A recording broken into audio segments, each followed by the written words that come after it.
10.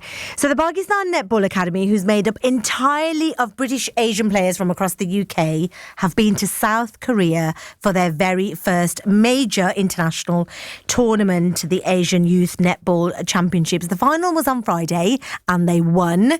They train in Warsaw. They're supported by Netball Super League team Birmingham Panthers, and they're coached by former England captain Amanda Newton. So earlier I spoke to Haruna Zaman, who is the co-founder of the Pakistan Netball Academy UK, and she's also the vice president of the Pakistan Netball Federation. And I also spoke to one of the players, Mini Farouk, as well, who plays centre. They literally just got off the flight last week. So lovely enough to speak to me today about how they get on. Take a listen. First of all, thank you so much for having us on the show. The opportunity is just massive for us, so we're really grateful for your support. We've just come back from Korea just yesterday, so still a bit jet lagged, but what an opportunity. We've just made history. We've come back with a sort of the gold medal. I'm super grateful and, got so much pride at the moment. So, yeah.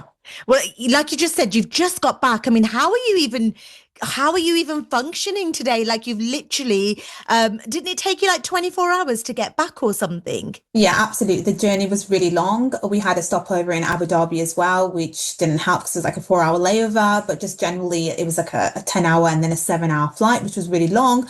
I think I can speak for Minnie as well and myself. We were asleep by 6 p.m. last night, but awake at like 4:30 in the morning, the jet lag and the time difference. And Minnie, honestly, the team did so well in the whole tournament. You must be buzzing. They did amazing. I think each and every single person just played their hearts out, and it was just unreal. What was the weather like? Was it really hot out there? It was boiling. We got weather warnings every day, but luckily we had aircon. We were in the hotel, so it didn't hit us too much. And also, I've heard that you've had loads of people getting in touch, congratulating you. Has the Prime Minister of Pakistan been in touch or something? The President and Prime Minister have both given a statement congratulating us. We've been really lucky. I mean, Haruna, that's pretty wow, right? I mean, that's the whole thing. This is why we set up this academy in the UK as well, right? And actually, this platform has been huge, winning, making history, and now people reaching out to us from all over the country, from different areas, even as far as Dubai, saying that they're interested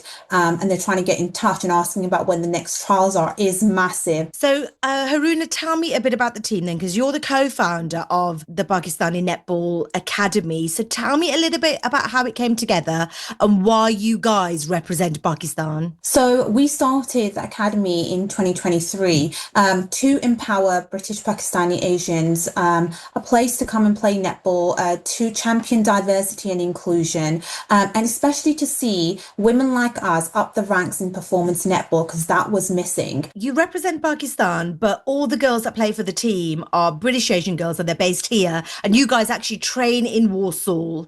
How does that even work? So the eligibility criteria has to be there. So yes, they're British, but they have to also have and meet the requirements to play for Pakistan, such as having dual nationality.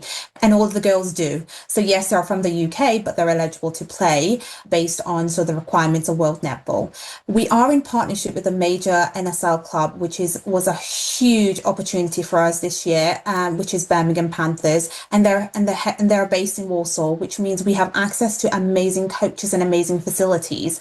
And that is one of the things that sort of set us aside and apart from other teams this year. Are you coached by a former England captain as well, Amanda Newton? Absolutely. Amanda Newton, who is a former ex-captain of England, was our head coach and will continue to lead the team in the next championship as well. Just having someone like her supporting the Pakistan team was just amazing. Super grateful for that. And Minnie, what is it like training together? I mean, you girls are from all over the UK. You come to Warsaw, that's, your training ground. What is that like for you all? What was it like preparing for this massive international tournament? And does it take that extra bit of dedication, the fact that you do all have to come together as your base in Warsaw? Yeah, obviously from up and down the UK, we could be from Scotland, people from London. So when we are together, we train really hard because we can only get together once a month. And to train for a championship like we just went to, once a month is very short. So when we're there, we put all the effort in over the 2 days. And yeah, we all just work really hard, but we have fun both on and off court. When we've got our breaks and stuff, we all have a catch up, tell each other what's going on, but it's just been really lovely. And you guys have kind of come together because netball is, underrepresented, isn't it? Especially when it comes to South Asians.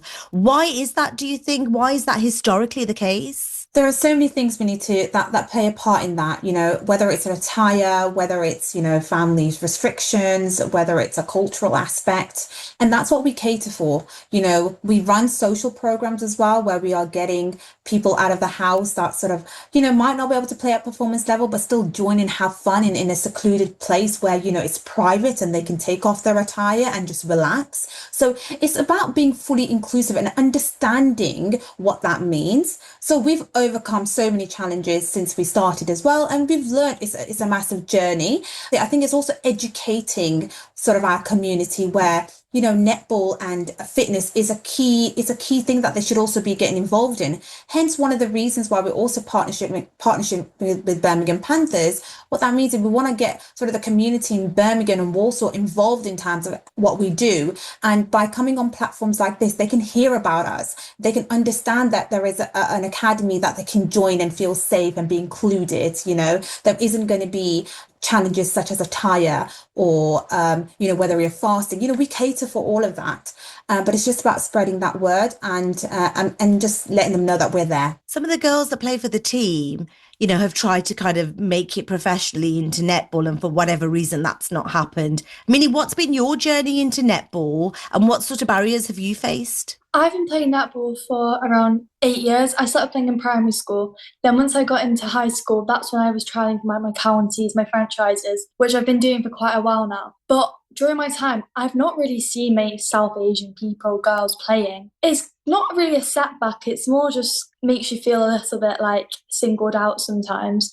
I think coming here, I've seen more people like me, and it's made me feel more confident and feeling like I'm not the only one. Why do you think that South Asian girls aren't getting to those top levels? Because it's not for lack of talent. We've seen you guys perform in this last tournament. So what do you think? Why do you think that is? I'm not sure. Maybe some people just don't feel like they belong there almost because they're seeing just predominantly white people playing and they're thinking maybe this isn't for me, maybe I should be something else. I think just from how it is, people just think they shouldn't be there. How does it feel knowing that, you're not just playing for medals, you're playing to represent, and that's exactly what you've just done this weekend. How does that feel? It feels unreal. I never would have thought I could ever do something like this. I feel so proud, and I know my family, my friends are also proud of me. It just feels unreal. What message would you want to give to any young girl that's, listening to this and maybe is into netball or any other sport? What would you say to her listening? Why should she kind of take that step and get into a team? I think just go for it. There's nothing to lose. You're going to enjoy it. You're going to just be out of the house doing something and just keep going. And Haruna, What's next for the girls? What are you guys going to be doing next? Oh, there are so many opportunities that we've got lined up. Number one is that we've got upcoming tournaments in Singapore this year. We've got Hong Kong the following year to represent Pakistan. We've got, our own intercompany tournaments within the academy as well. I would like to encourage everyone, who wants to take part, do get in touch through our social media platforms, which is either Cosmopolitan Roses Netball Academy or Pakistan Netball Academy UK. Reach out to us. And what I would also like to say is I would love for businesses and sponsors to also reach out and talk to us, see if they can support us in any way possible, because right now we are self-funding everything. We're fully reliant on sort of the academy ourselves. So for us to continue to make the mark and continue to grow, we want to get more Pakistani girls in their academy. We need support and funding to do that. That was netball player Minnie Farouk, and you just heard there Haruna Zaman, who is the co-founder of Pakistan Netball Academy UK, and she's also the vice president of Pakistan Netball Federation. Very well done, girls. This summer,